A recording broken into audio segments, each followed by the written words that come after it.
कुणाल जी, आज मैं सबसे पहले शुरू करना चाहूँगी क्योंकि 18 अक्टूबर जो है बहुत ही एक कहेंगे कि खास तारीख है हम सभी के लिए, क्योंकि गुरु जो है वो अपनी उच्च राशि कर्क में ट्रांजिट कर रहे हैं और कहते हैं कि जब ये ट्रांजिट करते हैं ना तो आपकी लाइफ में बहुत सारे चेंजेस आते हैं।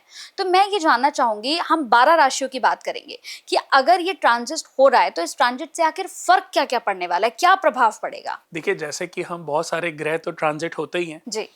और मैं बात करूं कि चंद्रमा तो हर 2.25 दिन में एक राशि से दूसरी राशि में ट्रांजिट हो जाते हैं। बिल्कुल।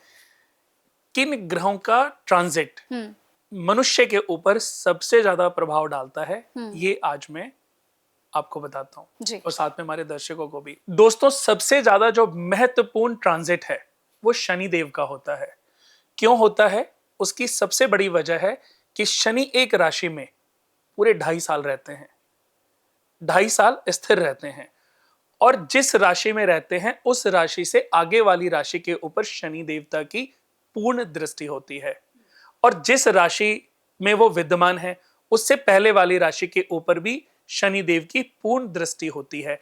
यानी कि एक राशि में जब शनि देव रहते हैं तो अपने से आगे वाली और अपने से पीछे वाली राशि के ऊपर भी शनि देव का पूर्ण प्रभाव रहता है।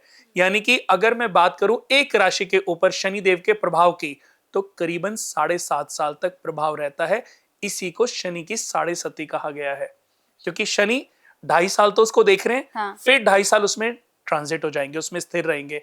फिर उसके बाद जब आगे वाली राशि में जाएंगे तो पूर्ण दृष्टि बनाकर रखेंगे, तो 7.5 साल का समय होता है। शनि सबसे स्लो ग्रह है हमारे इन नवग्रहों में। शनिदेव सबसे महत्वपूर्ण है अगर मैं बात करूं हमारे ट्रांजिट की। इसके बाद हम बात करते हैं बृहस्पति देवता की। शुभ ग्रहों में बृहस्पति देवता करीबन 1 साल एक राशि में विद्यमान रहते हैं। तो यह भी एक लंबा समय माना गया है कि शनि एक राशि में अप्रोक्स 1 साल तक रहते हैं। तो जिस राशि में रहते हैं उस राशि के भविष्य को बदलने में और बिगाड़ने में एक बहुत बड़ा रोल प्ले करते हैं। अगर शनिदेव किसी जातक की जन्म कुंडली में अशुभता डाले हुए हैं तो कई बार ये जो बृहस्पति का ट्रांजिट है, बृहस्पति की जो स्थिति है, मनुष्य के जीवन में काफी लाभदायक फल प्रदान कर जाती है। यानी कि कहते हैं ना, डूबते को तिनके का सहारा, कि समुद्र में डूब तो रहे लेकिन सांस में सांस आ गई। थोड़े से पैसे एक बिजनेसमैन को बहुत ही बर्बादी के समय पर मिल गए तो उसको उसका काम चल निकला।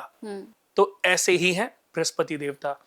बृहस्पति देवता अपने से 5वें, अपने से 7वें और अपने से 9वें भाव को पूर्ण दृष्टि के साथ देखते हैं और शनिदेव अपने से 3रे, अपने से 7वें और अपने से 10वें भाव को पूर्ण दृष्टि के साथ देखते हैं। इन दोनों ग्रहों के बाद एकमात्र मंगल ग्रह हैं जो अपने अलावा भी 3 दृष्टियां डालते हैं, अपने से 4थी, अपने से 7वीं, अपने से 8वीं। लेकिन मंगल का गोचर इतना महत्वपूर्ण तो होता है, हर एक ग्रह का महत्व है हमारी जन्म कुंडली में, बट उतना प्रभाव नहीं डाल पाते क्योंकि मंगल का गोचर अगर हम देखें तो करीबन 40-45 डेज के बीच में एक राशि से दूसरी राशि में ट्रांजिट हो जाते हैं। अब तीसरी जो मैं बात करने जा रहा हूं, सबसे पहले शनि देवता, फिर बृहस्पति, उनके बाद राहु केतु जो कि शैडो ग्रह है, जो कि हमारी कल्पना है, जो कि हमारे शरीर में, हमारे मस्तिष्क में जो भ्रम की उत्पत्ति होती है, जो डर की उत्पत्ति होती है, जो हमारे जीवन में हमें अस्थिर कर देती है, वो शैडो प्लैनेट है।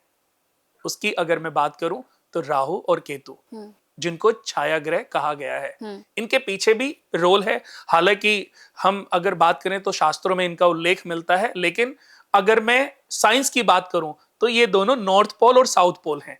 दोनों कभी मिल नहीं सकते, नॉर्थ पोल और साउथ पोल कभी मिल नहीं सकते। आज हम कंपास को देखते हैं तो कंपास इंडिकेट करता है कि ये नॉर्थ है, उसके बाद हम सारी डायरेक्शन निकाल लेते हैं। तो राहु नॉर्थ है और केतु साउथ है। तो अब मैं बात करता हूं इनके ट्रांजिट की। तो राहु और केतु जिस राशि में बैठ जाते हैं ये करीबन 18 महीने रहते हैं। ओके। तो लंबा ट्रांजिट हो गया। और जिस राशि में रहते हैं उसकी किस्मत को भी बदल देते हैं और सडनली उसकी लाइफ को बर्बाद भी कर देते हैं। व्यक्ति को सडन सक्सेस और सडन डाउनफॉल अगर किसी के भी जीवन में है, रातों रात किसी की लॉटरी लग गई, वो राजा बन गया, और रातों रात ही उसके घर में छापा पड़ा, उसकी चीजें खत्म हो गई और वो बर्बाद हो गया, उसने सुसाइड कर लिया या सुसाइडल थॉट्स उसके मन में आने लग गए, तो ये राहु है। दुनिया राहु के बारे में बहुत कुछ बोलती है, शनि देवता के बारे में बहुत कुछ बोलती है। लोग जब कुंडली दिखाने आते हैं कंचन जी, तो कहते हैं कि शनि ने मुझे बर्बाद कर दिया, राहु ने मुझे बर्बाद कर दिया, केतु की वजह से मैं बर्बाद हो गया। बट मैं उसको कहता हूं कि इन ग्रहों की तेरे से क्या दुश्मनी है? तू है कौन जो ये ग्रह तेरे से दुश्मनी करेंगे? तेरा अस्तित्व क्या है?